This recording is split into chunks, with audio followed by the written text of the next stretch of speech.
Ассалаумағалейкум қазақ елі, Алла шүкір дейміз. Амансыздар ма? Мынау Ордабасы аудандық сотында бүгін мені жұмыстан босатқан 5-ші бұйрық бойынша 3-ші сот отырысы өтті. Яғни 26 мамыр 2026 жыл. Яғни суд біздің талап-арызымызды қарап жатқан судья Түркістан облысы Ордабасы ауданының сотының судьясы Қ. Әбубәкір. Хатшы Алмат.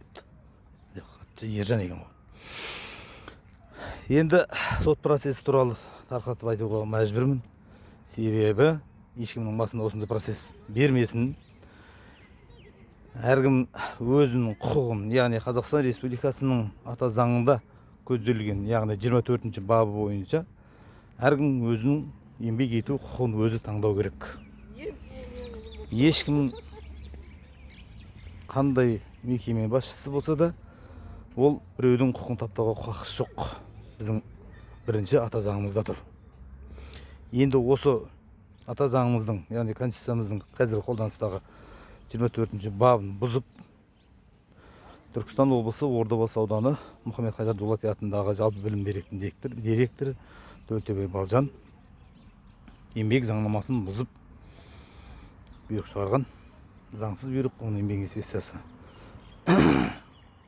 заңсыз деп танып отыр. Енді сот процесі жүріп жатыр. Негізі бұйрық заңсыз екенін еңбек инспекциясы айтып тұр, бірақ сот процесі, яғни ең соңғы нүктені қоятын инстанция ол сот судьялар.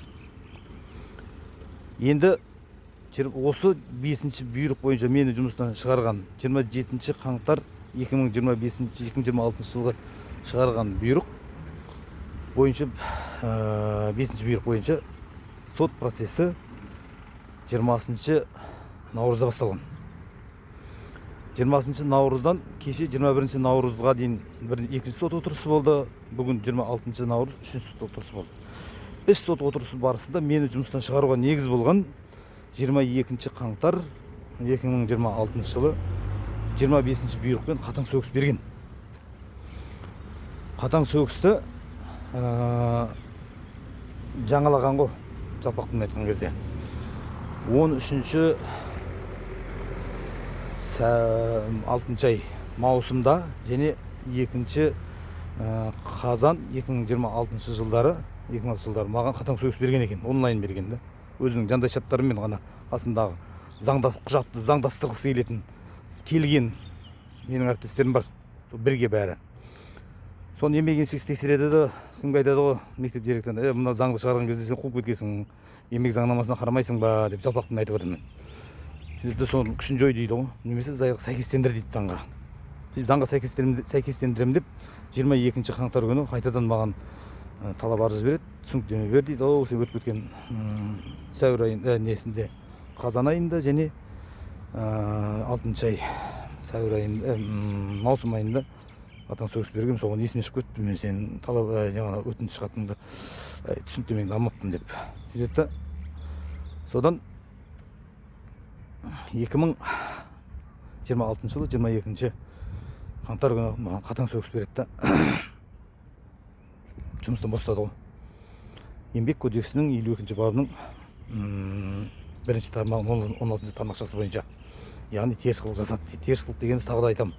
Мас болып келу мектепке, бұйрыққа бағынбау, есірткі шегіп келу, сондай сияқты болады. Яғни мен 2025 жылдың 18 желтоқсанынан бастап лауазымнан босатқан оқу орынбасарынан мұғалім болып жүргем. Енді онлайн бұйрық шығарады, 5-ші бұйрықпен мені оқу орынбасары етіп, қаңтардың 5-мен қаңтардың 27 аралығында оқу орынбасары онлайн тағайындайды. Сөйтті маған оқу орынбасарының айлық төлейді ол кісілер. Яғни оны төлеген Ордабасы аудандық білім бөлімі. Сонда Дулати мектебіне қаңтар айында 2 орынбасарға ақша төлейді. Мен оны алмаймын деп айқайлаймын, заңсыз арам ақша деп. Соны аудандық білім бөлімі, ой, мен сізге төлеп адық, ол алсаңыз дамасаңыз шотыңа түседі дейді. Себебі мен шотыңа түскен ақшаны білмеймін, себебі жұмыстан шыққаннан кейін банктар құлталып тұр.